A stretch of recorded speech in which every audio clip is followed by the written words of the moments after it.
Τι έγινε, τι έχεις? Ο Κόμης και η Κόμισσα δεν δείπνουσαν στο δωμάτιό τους, όπως είχαν πει στον αστυνόμο το βράδυ της διακοπής. Και πού το ξέρεις? Το ξέρω.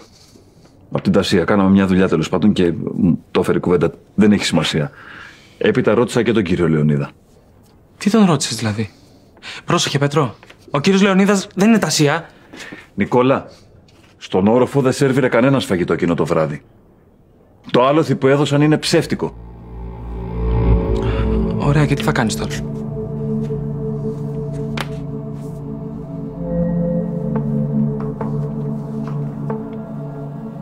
Εσύ θα κάνεις.